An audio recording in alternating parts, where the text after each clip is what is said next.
Real quick, I want to tell you about a free webinar I'm hosting on April 25th at 1 p.m. Eastern Time called Repurposing Content for Your Podcast. Depending on the guru of the day, you need a podcast, you need to be on TikTok, you need to be posting on LinkedIn, and don't forget your own blog and newsletter. And this can lead to burnout fast. But I'm here to tell you a better way. By repurposing content, there's a reason I'm able to publish 3 podcast episodes per week, 3 newsletters, and post on LinkedIn almost daily. So in this free 60-minute webinar, you will learn how to capture content ideas as easily as possible, how to build your own content flywheel from content you've already created, how to keep track of everything, and how to create a two-way street where you're repurposing for and from your podcast. Sign up for free today at profitablepodcaster.fm/repurpose. If you are struggling to create content, you need this webinar. Again, that URL is profitablepodcaster.fm/repurpose. I'm going to give you 2 scenarios here, and I want you to think about what you would do. In the first, you go to the doctor and everything looks good, but the doctor gives you some recommendations. One is to start eating healthier because maybe some of your blood work showed that you have high cholesterol or your blood sugar was a little bit high. And the second was to start taking a multivitamin, something that will give you the nutrients that you're not getting from your current diet. And you think that's all well and good, but then you go to order a bottle on Amazon or you are at the grocery store and you think, that's more money than I want to spend. And am I really going to take 2 or 4 pills in some cases every morning when I could just maybe change my lifestyle? And so you skip out on the vitamins. It's something that you know you should do, but you're not going to start doing. Now I want you to think about this situation. Let's say you wake up, it is a Tuesday morning, you have a lot of work to do, maybe you have to record your podcast, but you have a splitting headache. A headache so bad you can't really concentrate. And you think maybe it'll go away, maybe I just need some water, maybe I need some coffee. But you also reach for the bottle of ibuprofen. And you take 2, maybe 3, depending on the dose, pills of that. Because you currently have a pain and you want it resolved. I'm guessing a lot of us tend to take those painkillers more often than we take the vitamins. And that's what I want to talk about with you today. I want to ask you, is your podcast a vitamin or a painkiller? Is it something your listeners feel that they should listen to, or is it something they need to listen to? I think if you answered vitamin, you should strongly consider making it a painkiller. Having a profitable podcast is like having any other profitable business. You need to make money, sure, but you also need to grow. You need to spend your time wisely, and you need predictability. A couple of sponsors won't make you a profitable podcaster, but having systems to stay consistent, create steady growth, and generate predictable income will. That's what you'll get with this show.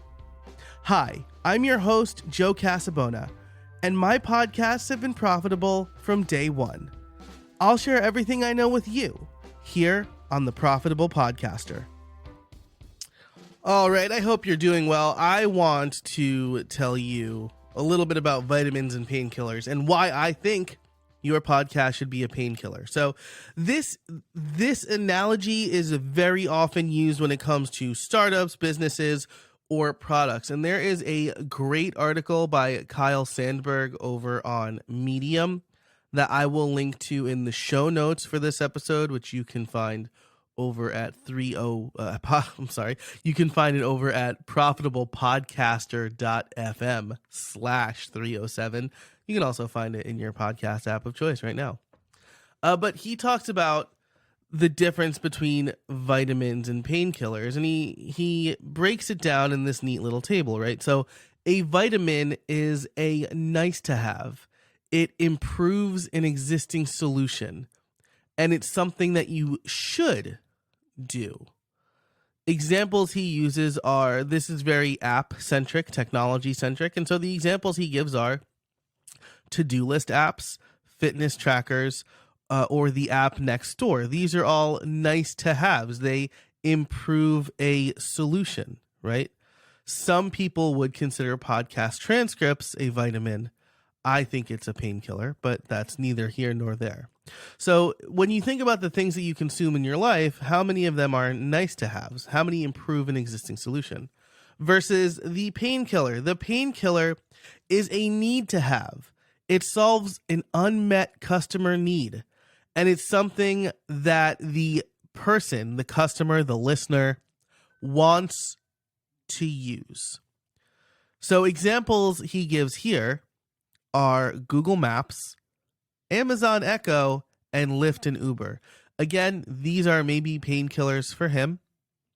Google Maps, I think, certainly is one. So is Lyft and Uber, right? If you don't have a ride from the airport, Lyft or Uber are going to be a massive painkiller for you.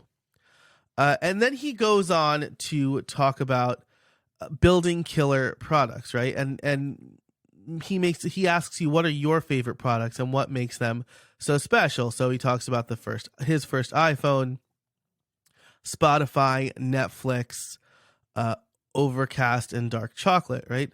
There are other products that have unmet needs, but these are the ones that stood out to him. And I think this is really important, right? Because you might say, looking at this list, Spotify is a vitamin, not a painkiller.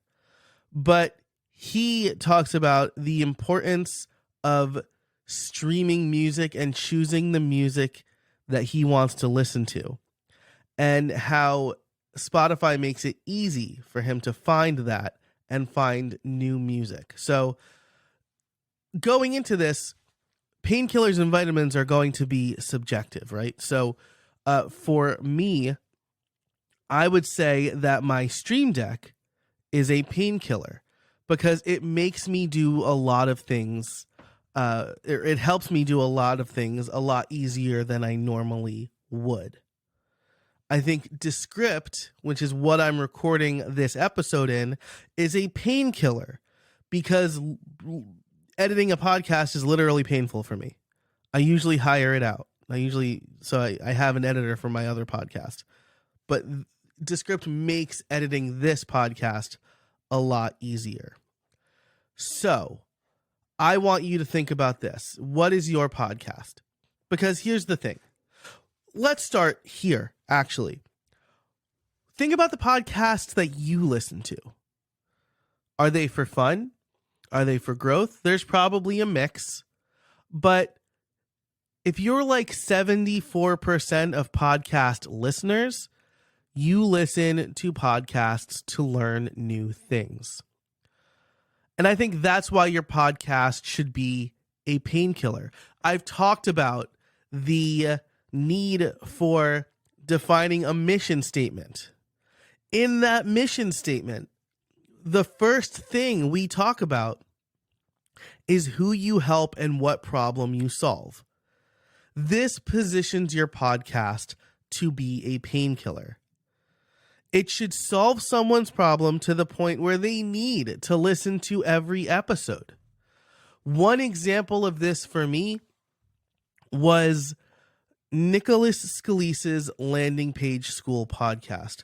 I was terrible at making landing pages. Terrible.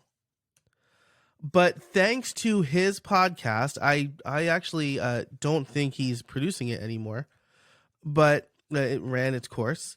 Thanks to his podcast, I started building much better landing pages. So yeah, he stopped producing this in 2021. 2021, as some people would say. But there were a lot of there was a lot of great content, very short. I think that's the perfect, like a perfect mini podcast. So Landing Page School was a painkiller for me. If we look at some of my other podcasts, 1865, that's entertainment. I would say that's a vitamin. Of course, I listened to it on long car rides, so maybe it was a painkiller, right? Because it kept me awake and engaged. Advisory Opinions is a legal podcast. I would consider this one a painkiller because I'm very interested in how our legal system works, especially in the United States, especially the Supreme Court. And the hosts, Sarah and David, make it easy to digest. They do a good job of explaining it. Ask Pat 2.0, Badass Courses. Those are both painkillers for me. And so the list goes on and on. Most of the podcasts I listen to are painkillers. And so I want you to do that exercise too. Look at the podcasts you listen to and think about why you listen to them. Are you trying to learn something new? Are they solving a problem for you? Or is it purely entertainment, right? Serial or Suspect. The Trojan Horse Files is another, the Trojan Horse Affair. Those were entertainment for me. And so those were vitamins. And I usually binge those. But my daily drivers are painkillers. So there are a few benefits to making your podcast a painkiller. First of all, you're creating a great product with a specific audience in mind. Again, this is your show's mission statement. If you haven't defined your show's mission statement, you need to do that. Check out the episode of this podcast where I talk about that. I'll link that in the show notes as well. This will also allow you to connect with potential sponsors who are also solving that problem and trying to reach the same audience. So if your podcast helps people solve a specific problem, let's say it helps them fix bicycles, right? So let's say that your podcast is all about how to fix bicycles, right? These are bicycle enthusiasts. Maybe they have an electric bicycle and they want to DIY fix it themselves. You are a painkiller for those people. They have a broken bike. They want to maintain it properly. They want to fix it when they can. So maybe you find a sponsor that has like a bicycle fixing kit, or they sell this special wrench to fix spokes on a bicycle, right? You're both solving the same problem, so there's really good audience alignment there. And then it will also allow you to build an audience you can sell directly to. This could be a product, a course, coaching services, whatever best serves your listeners. Because again, if your podcast is solving a problem and you're helping your listeners solve a problem, they are developing trust in you as the authority for solving that problem. And so when you're ready to sell a course or consulting or some product, they are going to look to you, and they're already going to be a warmed up audience.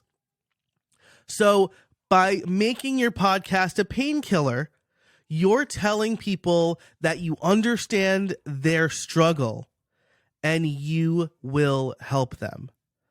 I think there are a few ways you can do this. One is by building in public, right? So something I like to do is publicize the experiments I'm trying with my podcast, things that I'm doing to maybe get more sponsors or build my mailing list or sell more of my product. So building in public shows people that you are doing the things you're talking about.